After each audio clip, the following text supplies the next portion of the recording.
Bonjour, bonsoir à tous, vous qui regardez les vidéos, que ce soit le jour ou la nuit, ici DVD Pro Catch. Et oui, enfin, je suis de retour, mais pour le DVD de la TNA, donc je suis de retour avec ce sujet-là. Et quel plaisir, franchement quel plaisir de revenir sur la TNA en sachant que il me manque encore un. Parce que je ne pense pas que l'autre, donc le Bound for Glory 2007 édition Planet Catch en DVD, je ne pense pas qu'il est si simple à trouver. À mon avis, je pense que c'est totalement l'inverse. Il est très dur à trouver. Comme les deux derniers DVD de la CMLL, ben, c'est introuvable. Même le coffret de 2 DVD avec les catcheurs, c'est hyper compliqué aussi à l'avoir. Et je crois que j'ai fait le point sur ce qui me manque en termes de DVD de TNA. Enfin, je crois bien, hein. Et excusez-moi si vous entendez du bruit, ça vient de mon salon parce que les gens parlent pour rien, pour rien. Donc, vous allez peut-être comprendre. Donc, si vous avez vu le titre de la vidéo et même le petit logo qui est en bas à gauche, vous savez de quoi il s'agit. TNA Slammiversary 2009 7. 7 qui veut dire 7e anniversaire pour la TNA et surtout pour le show, entre guillemets. Enfin, voilà quoi, on va dire que la TNA a débuté en 2002 et que ça continue jusqu'en 2003, 2004, 2005, 2006, 2007, 2008, jusqu'en 2009. Et encore, aujourd'hui, la retourne. La TNA, elle a 21 ans aujourd'hui, donc la Impact a 21 ans aujourd'hui. Et, et ça continuera encore. Ça continuera toujours d'exister en même temps. Et qu'on voit bien qu'il y a Jeff Jarrett à l'affiche avec sa fameuse guitare. Bref, voilà, vous avez compris. Vous savez qu'il y a un DVD à l'intérieur. Les langages françaises, mais bien sûr. En commentaire, c'est Célian Varini, mon très cher Célian Varini, que j'avais vu du côté de chez Bodyzoy. Et Marc Chavet. Donc oui, Marc Chavet qui est, on va dire, phare commentateur quand Philippe ou Christophe n'est pas là, à la WWE. Alors que Célian Varini, ben lui, c'est plutôt commentaire dans d'autres structures de catch, que ce soit français et même belge et américaine, ce que vous voulez. Mais là, tout ce que je sais, c'est qu'il est commentateur chez Bodyzoy. Et si vous ne me croyez pas, ben, allez voir sur la chaîne YouTube de chez Bodyzoy. Peut-être que je vous mettrai le lien en description si je le mets. Ou alors, ben, si je le mets pas, ben, essayez de taper Bodyzoy Wrestling ou BZW Catch. Ça pourrait peut-être vous aider. Ou alors que BZW. Et là, vous allez voir dans les anciennes vidéos, enfin dans les anciennes images, il y a 1 an ou 2 ans, eh ben, Célian Varini et Grégory ont commenté chez Bodyzoy. Et dire que je l'avais vu, j'aurais pu au moins lui glisser quelques mots, mais sauf que je pouvais pas le déranger. J'osais pas trop aller vers lui.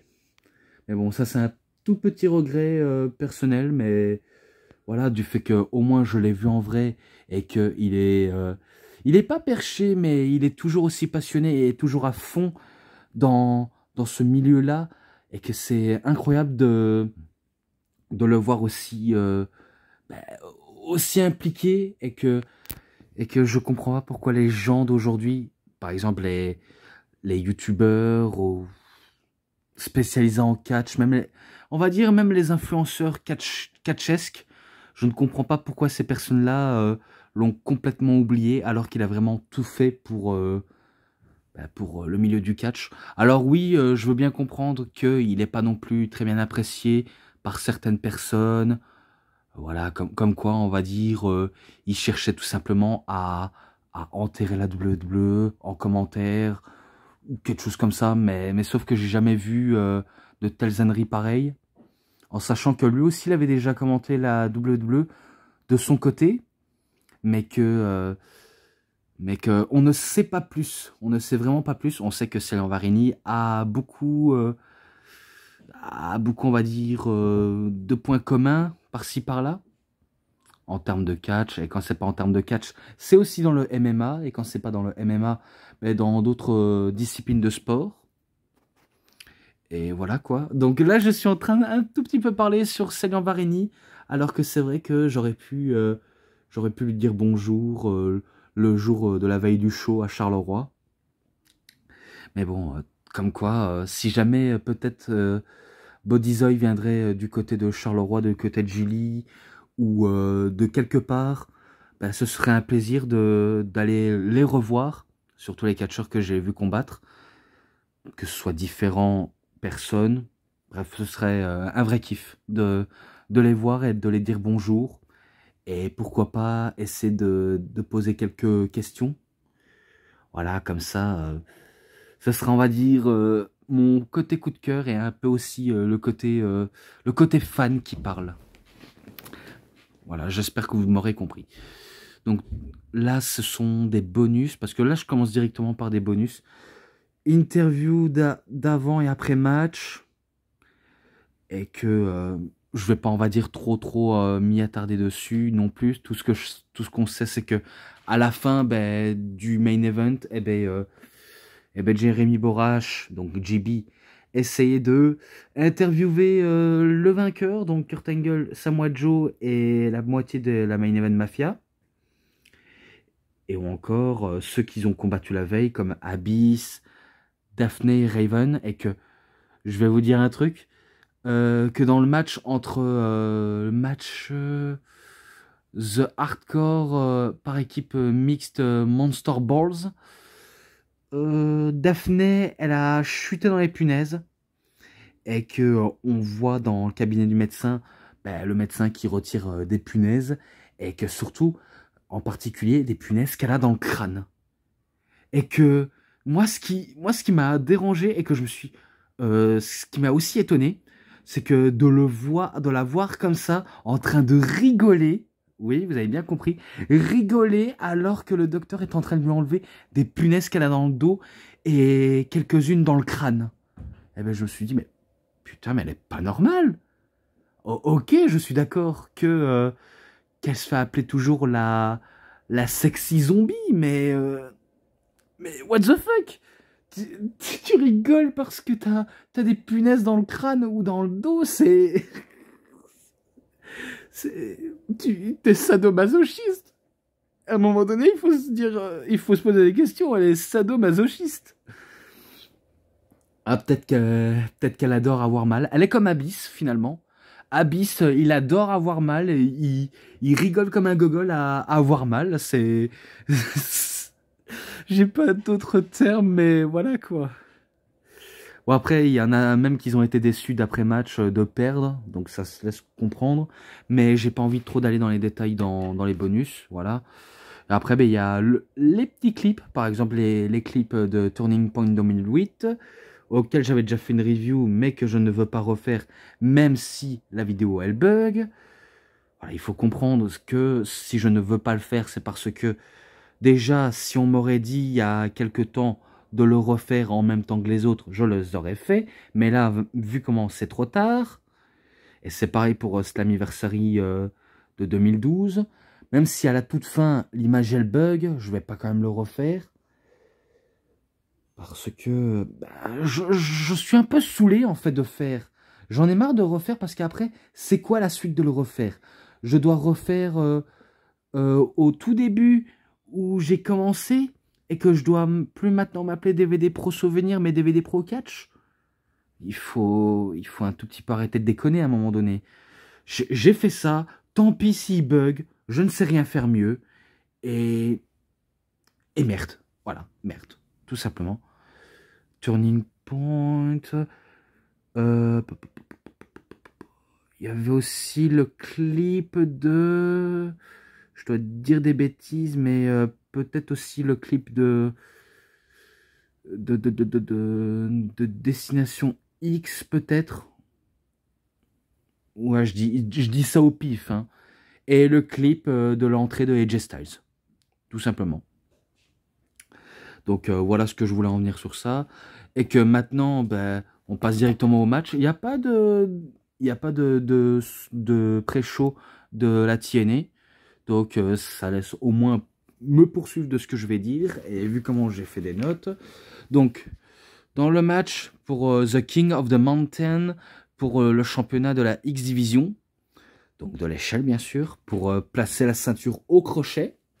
Donc les participants sont Suicide, Alex Shelley contre Chris Sabin, enfin Suicide contre Alex Shelley contre Chris Sabin, les deux équipes de Motor City Machine Guns qui jouent à domicile, vu comment ils étaient à Détroit dans le Michigan, The Black Magismo, Jay Lethal et The Consequence Creed, donc l'équipe de The Creed Consequence, enfin The Consequence, enfin The Lethal Consequence, je crois que c'est ça l'équipe, The Lethal Consequence, Consequence Creed et The Black Magismo, Jay Lethal, et que pour remporter un match, vu comment, je ne sais pas si vous avez déjà eu ce DVD de la TNA, ou alors peut-être que vous n'avez jamais eu et que vous n'aimez pas la TNA et que vous préférez la WWE, tout simplement, alors que, pour rappel, c'est quand même des bons investissements quand on a des DVD de la TNA, même si ça date depuis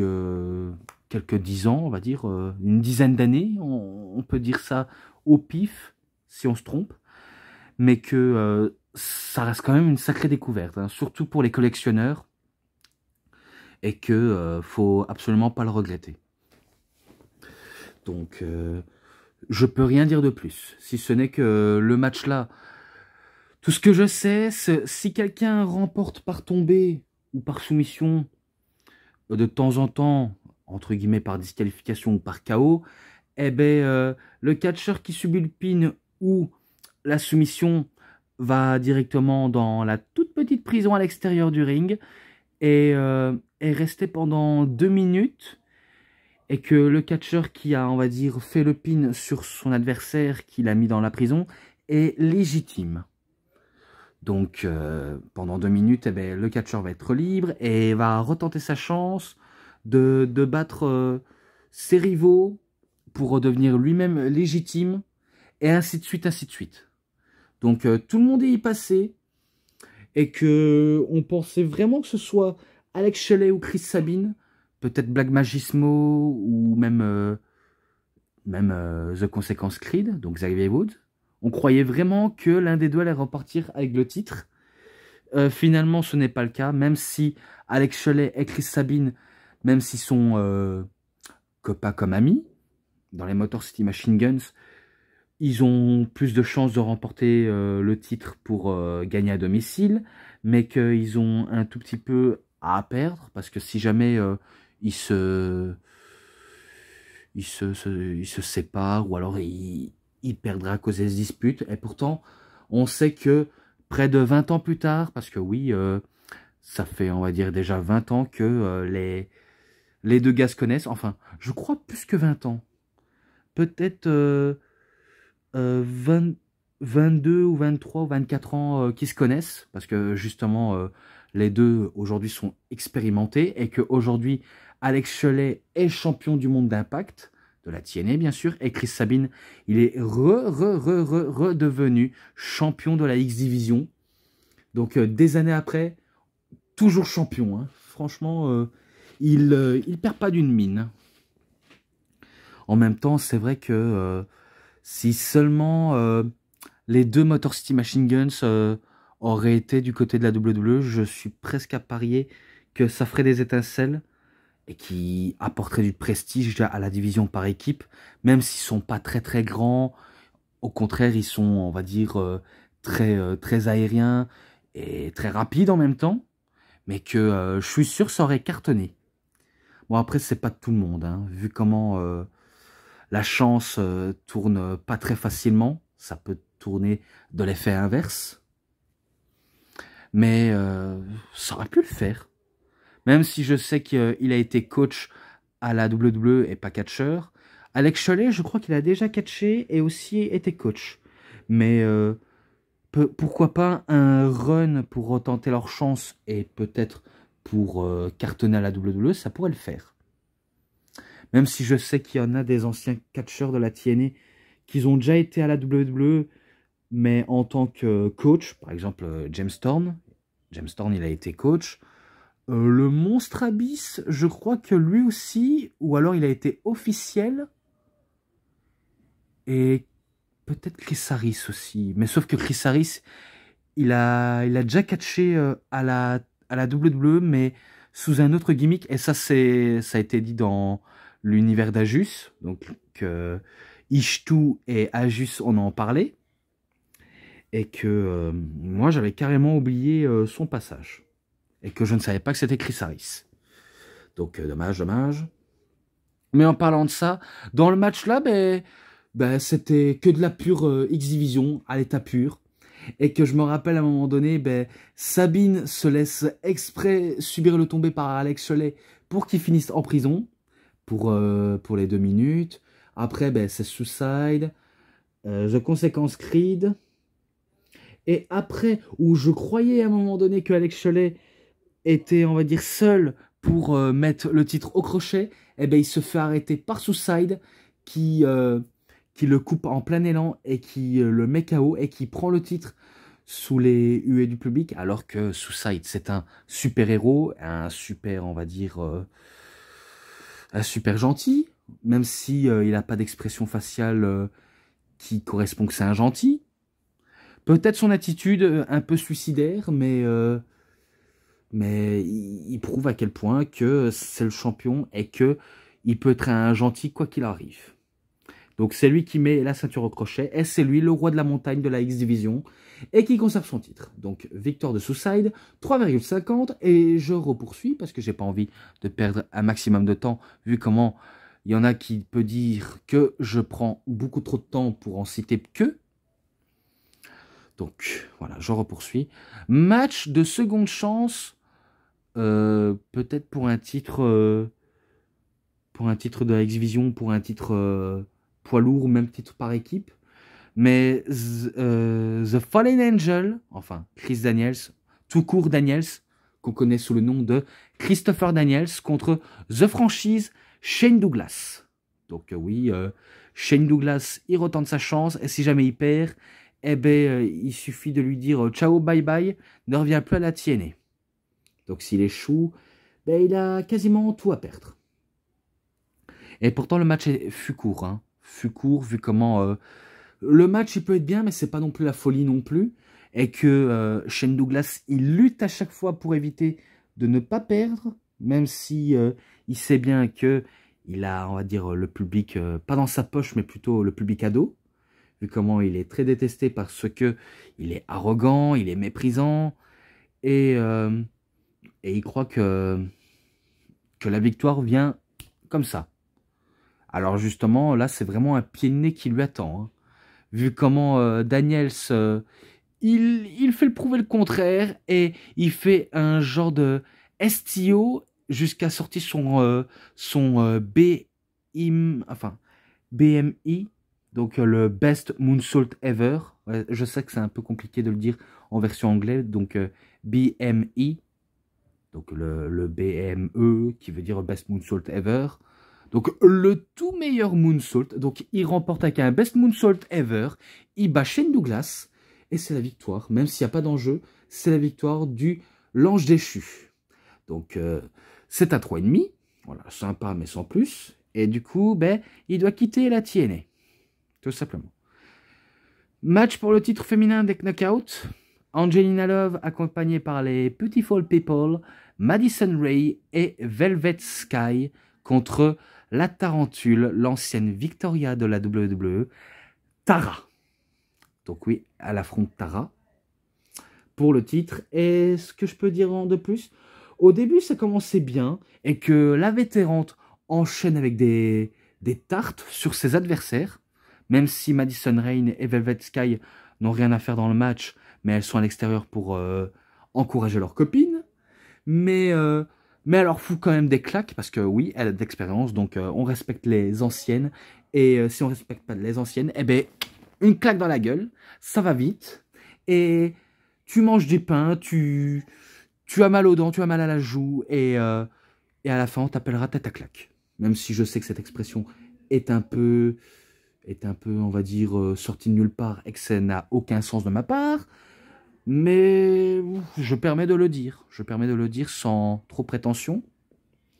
Donc elle avait le match, elle avait vraiment le match jusqu'à ce que l'arbitre se tourne et va vers Angelina Love, jusqu'à ce que je crois que Madison Rayne, elle s'est fait allumer à coups de claque par Tara, mais que Velvet Sky discretos, elle sort de la laque pour aveugler les yeux de Tara, et ça permet à Angelina Love, pardonnez-moi, de faire un DDT pour la victoire et de conserver son titre féminin.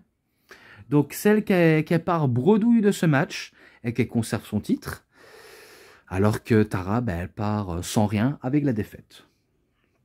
Donc ce match-là, sympa, sans plus, mais 3,20. Attendez, je tousse un petit coup.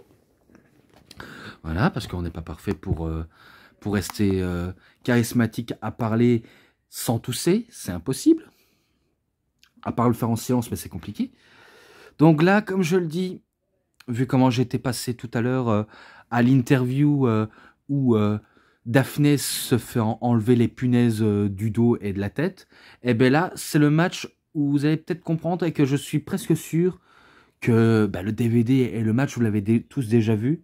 Si c'est pas le cas, si jamais vous le trouvez, je vous conseille de l'avoir. Si ça vous plaît pas, ne le prenez pas. Vous avez le choix. Restez made in WWE jusqu'à la fin des temps. Et ne méprisez pas d'autres fédérations. Et que les fédérations indépendantes ne mépriseront jamais la WWE. Pas parce qu'ils ont des mauvais côtés. Au contraire, ils ont tous des mauvais côtés. Mais des bons côtés aussi. Voilà. La TNA a eu des mauvais côtés, mais elle a aussi des bons côtés. C'est juste que aujourd'hui, dans notre période à nous, elle a du mal à être crédible et à monter en puissance, même en popularité, parce que les grosses stars, elles sont plus là. Justement, elles sont plus là.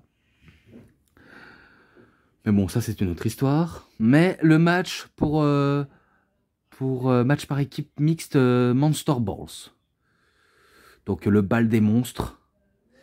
Donc le monstre Abyss et Tyler Wilde, la Canadienne blonde, contre Raven, le poète détraqué qui parle d'excréments et de choses totalement tordues de la vie, qui fait équipe avec Daphné, la zombie, enfin la sexy zombie, donc une zombie ultra sexy qui s'habille avec des décolletés, pas avec des décolletés ultra provocantes, c'est plutôt un ensemble de décolletés bien, on va dire, bien mis, sans trop montrer ses formes et tout ça.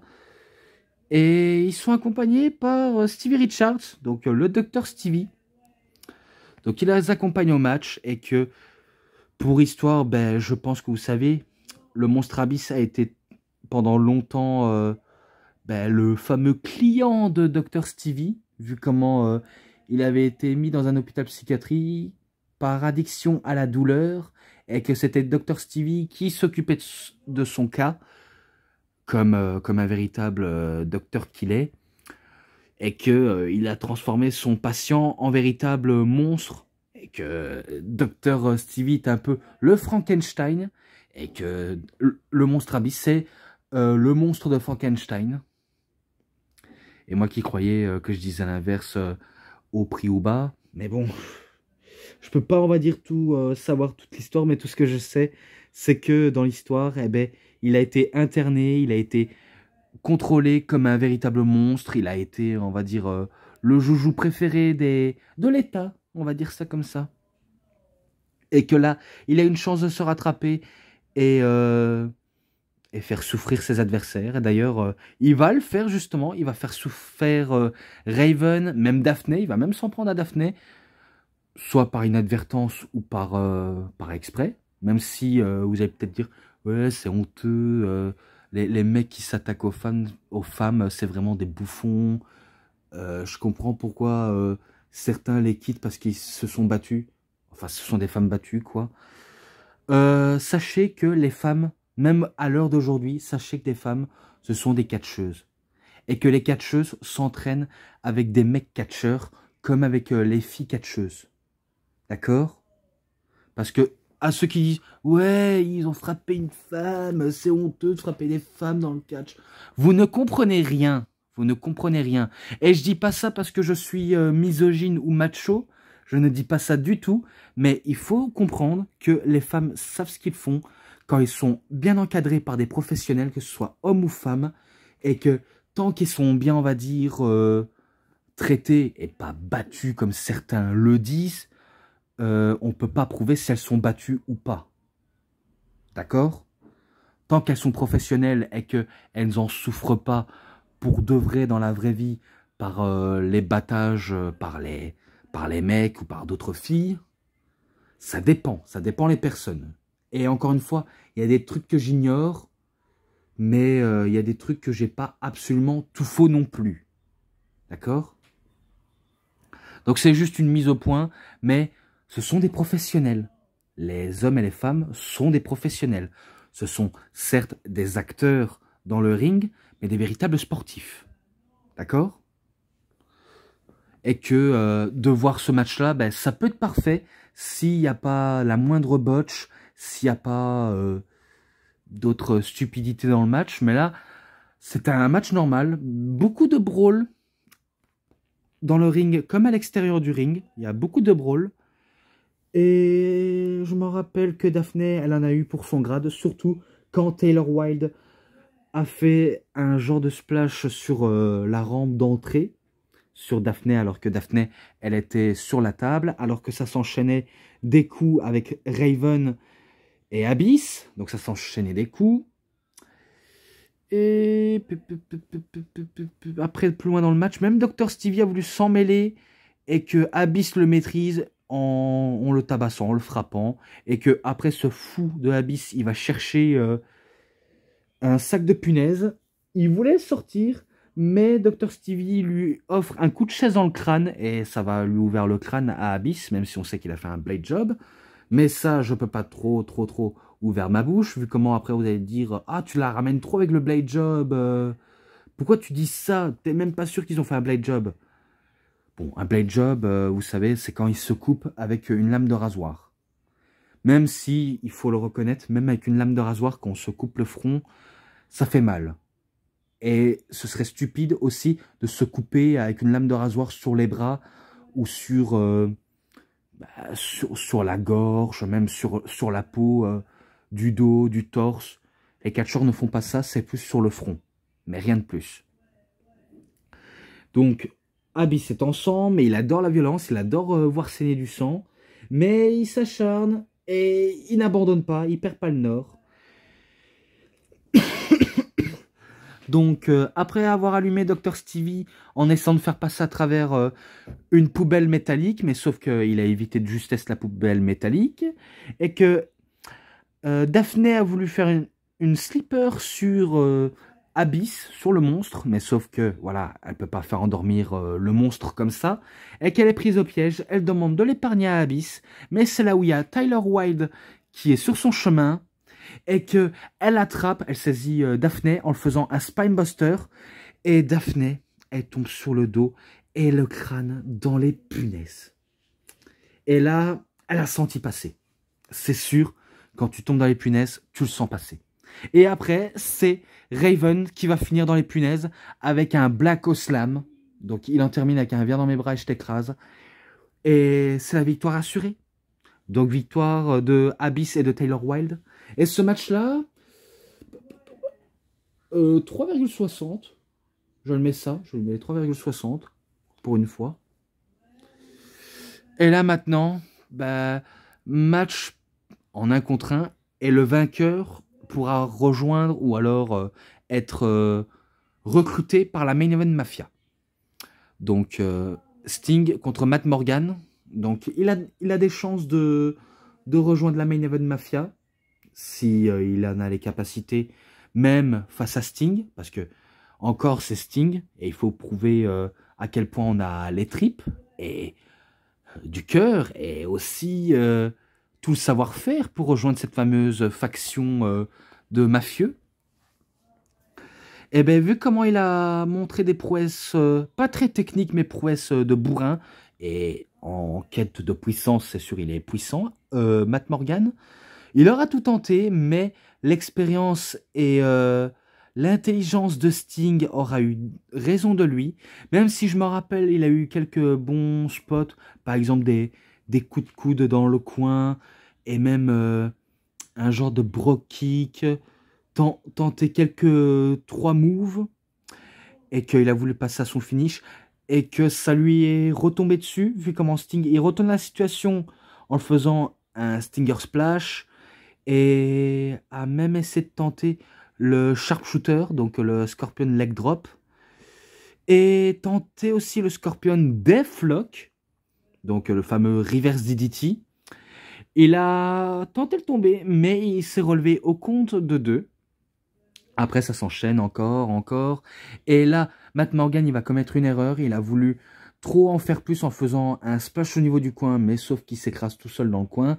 Et ça permet à Sting de faire son fameux Reverse DDT, le Scorpion Deathlock, pour la victoire. Il aura fallu de 2 Scorpion Deathlock. Alors que le premier, normalement, on s'en dégage pas. Ça dépend si on s'en sort ou pas. Mais normalement, on se dégage pas d'un premier Scorpion Deathlock. Si on est puissant, on se sent pousser des ailes et qu'on est dans son second souffle, pourquoi pas. Mais de cette manière-là, c'est trop à mon goût. Mais du fait que c'est victoire de Sting, même s'il n'y a pas d'enjeu, ce n'est pas grave. Mais que c'est pas la chance de Matt Morgan de rejoindre cette faction.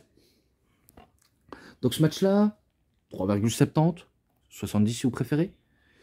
Donc voilà, je mets ça. Plus que 2 matchs et c'est terminé. Match pour les titres par équipe.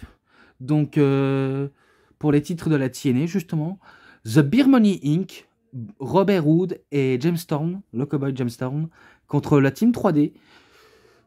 Bully Ray, même si c'est Brother Ray et Brother Devon, alors que eux, ils sont champions de la International Wrestling Grand Prix, donc la IWGP de la New Japan Pro Wrestling, de la NJPW, et plus champion de la TNA. Donc ils mettent le titre de la TNA en jeu, et que c'était un match de dingue, même à 2. Faut dire, Beer Money Inc. et Team 3D, un peu comme The Motor City Machine Guns et la Team 3D, c'est vrai qu'ils sont beaucoup l'habitude de se croiser et de s'affronter. Même quand c'est l'inverse, Beer Money Inc. et Motor City Machine Guns, ils ont l'habitude de s'affronter. Mais on n'a que 3 bonnes équipes à la tienne, et même s'il y a aussi British Invasion, The Lethal Consequence, même s'ils ne sont pas à leur prime du tout, ils n'ont jamais remporté titre par équipe de leur vie, mais que ça reste quand même une très bonne équipe malgré les différences. Mais les Motor City Machine Guns, c'est vrai qu'ils sortent du lourd, hein. Et pareil pour la Beer Money Inc. et de Team 3D, et j'en passe. Mais sinon, la plupart, c'est un tout petit peu bof. Donc il y a eu quelques bons spots sympas, quand c'est Robert Roode, quand c'est Bully Ray, quand c'est The Cowboy James Storm, quand c'est Devon. Mais après, il y avait aussi, pas intervention, mais l'arrivée des British Invasion. Donc Rob Terry, Brutus Magnus et Doug Williams, qui sont en commentaire, et qu'ils vont même un tout petit peu intervenir dans le match. Et que au moment où l'arbitre a été discret par Rob Terry, je crois, donc l'arbitre c'est Earl Hebner, comme d'habitude, je crois qu'il a été distrait par Devon, et que Bully Ray ou Robert Roode a voulu attirer Bully Ray dans le champ de vision de James Storm pour qu'il lui crache de la bière au visage, mais sauf que ça s'est retourné contre Robert Roode, et un tout petit peu face à Brother Ray, mais sauf que ça ne lui a pas, on va dire, aveuglé plus qu'autre chose. Au contraire, il a juste à s'abaisser, même s'il a été éclaboussé. Mais il n'aura pas eu la victoire, parce qu'il y a eu intervention de Rob Terry, qui a voulu distraire l'arbitre, mais sauf qu'il se fait calmer par James Storm ou par Devon. Et pareil pour Doug Williams, qui est passé à travers la table. Et que l'autre, Brutus Magnus, je crois qu'il s'est fait allumer par Bully Ray. Et ça permet, attendez, à Beer Money Inc. de faire leur enchaînement à 2, un genre de neckbreaker powerbomb de la part de The Beer Money Inc. pour la victoire et remporter les titres par équipe. Voilà, comme ça. Donc c'est victoire de Beer Money Inc. Ce match-là, il n'est pas mauvais, 3,80. Donc, je le mets pas à 3,80 et que je me rappelle maintenant à l'époque pourquoi j'ai été de mauvaise foi quand je mettais des notes un peu désastreuses dans les DVD de catch, que ce soit WWE et TNA. À mon avis, c'est peut-être une mauvaise foi de ma part, mais je peux pas, on va dire, tout modifier d'un coup, vu comment c'est trop pour moi, et que je préfère aller droit au but, tout simplement. Et que maintenant, j'enchaîne avec le main event, vu comment j'ai terminé avec le match par équipe, mais match pour The King of the Mountain, pour le titre du monde poids lourd de la TNA, et que c'est le même concept qu'au début. Voilà, donc c'est pareil pour les poids lourds. Donc les participants, vous savez que sont Samoa Joe, Kurt Angle, AJ Styles, Double J, Jeff Jarrett et Mick Foley. Voilà, je pense que j'ai oublié personne. Mais voilà, les participants. Je me rappelle pendant la présentation, enfin pendant l'entrée, ben, Kurt Angle, il est venu avec les Penguins de, de Pittsburgh, du Jersey Pittsburgh, je crois. Donc un club de hockey, et que ça n'a pas plu à la foule de Détroit, qui a complètement, on va dire, ben, craché à la gueule de Kurt Angle. Alors quand c'est Mick Foley, ben, il l'a accueilli dans l'incompréhension la plus totale. Soit on l'aime, soit on le déteste. Quand c'est AJ, on ne peut pas s'empêcher de l'admirer et de l'aimer. Quand c'est Samoa Joe, ben, on ne peut pas s'empêcher de le chanter Joe, Joe, Joe.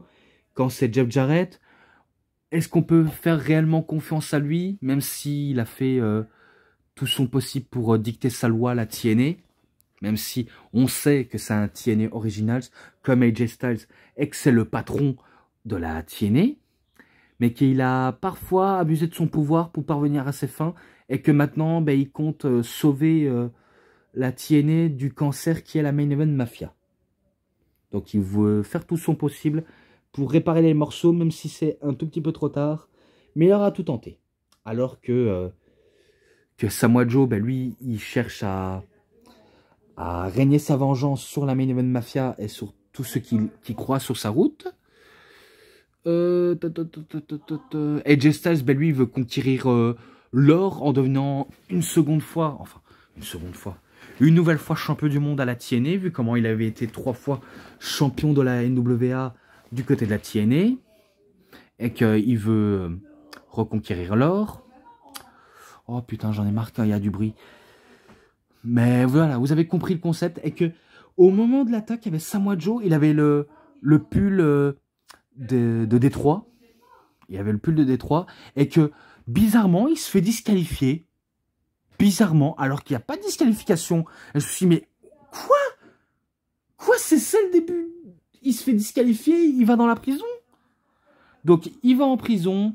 Et à part ça, ben, les autres s'affrontent. Et que Mick Foley, je me rappelle au début, ben, il regardait AJ Styles, Jeff Jarrett et Kurt Angle ben, se foutre sur la gueule.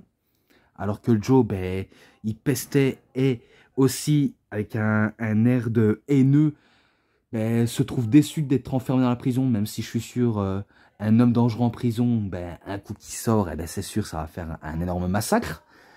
Mais que je me rappelle au moment où il est sorti de l'échelle, parce qu'il était positionné sur l'échelle, et qui va tranquillou sous le ring à faire ben, une petite souplex à Jeff Jarrett, et que là j'ai compris qu'il s'est laissé faire. Donc au moment où c'était la fin du décompte pour Samoa Joe de sortir, eh ben ce con, j'aimerais bien l'appeler ce con à Mick Foley, mais il se laisse faire contrer par Jeff Jarrett et il subit ben, un tombé et qu'il y a eu un botch. Donc le tombé a été confirmé, mais que l'arbitre Slick Johnson, ben, il retente le tombé et il retente une nouvelle fois et c'est là où ben, Mick Foley, ben, il a déjà perdu un premier tombé et que j'ai pas compris, c'était bizarre, vraiment très bizarre. Mais on sait qu'il va dans la prison pendant 2 minutes. Et après, il va retourner en prison. Il va retourner en prison. Car après avoir fait tomber... Attendez, parce que j'en ai marre quand il y a du bruit. Bon, je pense que ça va un tout petit peu se calmer parce que j'en ai marre quand il y a du bruit et que c'est pas loin. Donc, comme je disais, ben, Mick Foley, ben, il va encore se faire... il va encore s'éliminer tout seul. Vu comment il a fait tomber Samoa Joe un premier temps dans l'échelle et que Samoa Joe, ben, il est tombé de la pire des façons au pied de l'échelle, mais qu'il va, on va dire, remettre vite, il va vite se remettre, et il va faire un coquina clutch sur Mick Foley, et que Mick Foley, il va pour la deuxième fois en prison, et que là, comme un épave en prison, comme un prisonnier qui a fait quelque chose de mal, il se retrouve aéré dans la prison. Bon, après, il va encore se retrouver, même si on sait que Kurt Angle, il va aussi se retrouver dans la prison après s'être subi une descente du coude de la part de Mick Foley. Après ça, AJ, il fait le tomber à l'extérieur du ring sur Mick Foley, après que Samoa Joe a fait un catapulte sur, sur AJ Styles, et que celui-ci a fait comme un genre de topé suicidaire. Donc il fait le tomber, et Mick Foley, il part encore dans la prison. Et que là, c'est sûr, de la légitimité, il y en a de la légitimité. Et que ça s'allumait. Même quand il y a eu le climax entre Joe et AJ, alors que AJ avait le titre autour du cou et que ça, il s'en est, on va dire, pas trop rendu compte jusqu'à ce qu'il se rende compte qu'il avait sur la tête et qu'il est prêt à aller, aller le mettre au crochet, mais qu'il se fait allumer par Joe, il se fait allumer par Jarrett, il se fait allumer par Foley, il se fait allumer par Angle. Bref, il se fait frapper de tous les côtés et que c'est compliqué, très compliqué même. Et que, bon après ça s'enchaînait, bim bim bim, le stroke sur l'échelle de la part de Jeff Jarrett sur Samoa Joe. Et je sais pas si je peux passer directement au climax, peut-être, je dis bien peut-être, mais tout ce que je sais, c'est que au moment où AJ Styles il fait un Styles Clash sur Kurt Angle, il va prendre la ceinture, il va essayer de le mettre au crochet, mais il se fait allumer par Samoa Joe. Donc il fait un powerbomb, une clothesline. Après, il prend le titre Samoa Joe, il va essayer de le mettre au crochet, et que Kurt Angle, il se relève comme si de rien n'était, alors qu'il s'est mangé un Styles Clash. Ça, c'est pas, on va dire, crédible, parce que quand tu te manges un finish, normalement, tu dois pas revenir, parce que tu es épuisé. Non, le mec, il se relève comme si de rien n'était. Et que là, après que j'ai cru que Samoa Joe, pendant tout le long, il était ennemi avec Kurt Angle et contre la Main Event Mafia, celui-ci nous a tous trompés. Il lui donne la ceinture à Kurt Angle et il le place au crochet, Kurt Angle, pour remporter le match, et qui le remercie il remercie Samoa Joe, même en lui donnant un bisou sous la joue, l'air de dire t'as fait le bon choix frère, voilà, tu fais partie des nôtres maintenant. Ça c'est l'arnaque du siècle. Ils nous ont tous arnaqués. Et que voilà, peut-être une belle victoire pour Kurt Angle, ou alors une victoire assez crade, mais j'en dis pas plus. J'en en dis vraiment pas plus. Et je pense que je vais laisser peser. Donc ce match-là, 3,90, enfin 90. Et je vais conclure. Donc les matchs, les bonus, les segments promo et l'ensemble, parce qu'il y a eu des segments promo et l'ensemble que je n'ai pas tous cités, parce que ce serait trop long. C'est un 4,20. Voilà, donc, et avant qu'on se quitte, je vais vous montrer quelques trucs que j'ai reçus. Oui, je sais, j'en ai pas fini avec des surprises, mais qu'est-ce que vous voulez? Donc tout d'abord, un jeu, et que il me manque le tout dernier, je crois bien, en tout cas sur Xbox. Showdown of Legend of Wrestling, donc je l'ai en PS2, enfin, donc ça complète à avoir les Legend of Wrestling, mais il me manque le 2 sur Xbox, mais je pense que je vais essayer de l'avoir si je le peux. Ensuite, les DVD que j'ai reçus, mais c'est sur la PWG. Voilà. Voilà, il y a tout. Alors tout d'abord, je sais que celui-là, je vous l'avais déjà montré, mais ce que je ne savais pas, c'est qu'il a 3 DVD et il dure 9 heures. Et que je ne savais vraiment pas, donc je pense que le premier, je l'ai, mais je ne sais pas si je dois m'en séparer ou si je dois le garder en collector. Au pire, je le garde, on ne sait jamais. Voilà. Ensuite, Sail Out 3. Donc 3 DVD et 9 heures de show. Voilà, je pense que je vais peut-être pas en avoir fini avec la PWG. Bon, après encore, mais cette fois-ci, Battle of Los Angeles 2009. Voilà. Voilà. A Steel World Tourne, je crois que c'est ça, l'événement du show. Ah, il n'est pas facile à prononcer, mais c'est pas grave. Card subject to Changer 3. Mystery Vortex 3, Rock and Shock the Nation, avec les Young Bucks, Mike Bailey et Roderick Strong. Et un Blu-ray que je possède, donc All Star Weekend 11 Nuit 1. Donc voilà, même si j'ai un Blu-ray, ben, au moins je sais regarder sur PlayStation 4 et 5, même sur la 3 aussi. Même si je ne possède pas tous les DVD Blu-ray, mais bon, peut-être en film, je sais que j'en ai, mais en catch, c'est pas forcément le plus important. Et en tout cas, il y a les DVD les plus rares que je vais vous montrer. Et que moi, au début, ben, je me suis dit, je voudrais bien le prendre, mais ils sont hyper chers. Surtout par un vendeur sur Vinted. Et que je le remercie ben, du fond du cœur. Même si je ne pensais jamais, mais jamais pouvoir l'avoir. Même si je sais que Total Kawada, je sais que je pourrais en avoir de lui quand c'est des DVD japonais. Et que récemment, j'ai eu un message de... Enfin, j'ai eu un message. Non, c'est mon pote qui a eu un message, pas moi. Moi, je suis celui qui écoute ce que mes amis me disent. Mais que mon pote a eu le message comme quoi ben, je serais intéressé et que s'il y a un double, ben, je donnerais à un de mes amis. Comme ça, il serait gâté, il me dirait merci à la fin et que j'espère qu'il ne regrettera pas. Donc oui, c'est sur les DVD de la Ring of Honor, mais que ça concerne un seul catcheur. Je n'en dis pas plus, mais je te remercie Total Kawada et que je serais enchanté de te réacheter les CD que j'admirais et que je le prendrais de tout cœur. Donc oui, je ne t'ai pas oublié. Tu restes quand même un de mes vendeurs que j'aime bien, même si c'est vrai que ces temps-ci, ben, mon pote, il ne commande pas trop... enfin, il commande des trucs pour moi, mais des fois pas toujours. Mais je peux pas en dire plus. Mais voilà. Mais je te remercie. Donc les plus rares que je veux vous montrer, parce que faut pas que je les oublie. Oui, les coffrets de la New Japan Pro Wrestling. Donc celui de Hiroshi Tanahashi, pendant son règne où il avait été champion de la IWGP à la New Japan Pro Wrestling. Et qu'il a... Peut-être que je ferai le décompte de CD, mais j'ai pas envie de sortir vu comment après je dois terminer cette review. Mais en tout cas, j'admire, j'adore ça vraiment. J'apprécie du fond du cœur. Même si c'est la première fois que j'ai des DVD de la New Japan, mais comme ça, mais en version japonaise. Même si je sais que j'en ai en version française, mais sauf que ce n'est que 3 et pas plusieurs. Mais c'est quand même bien. Mais en tout cas, c'est mes premiers en japonais. En pur japonais. Et Kazuchika Okada. Donc oui, j'ai le coffret de Kazuchika Okada.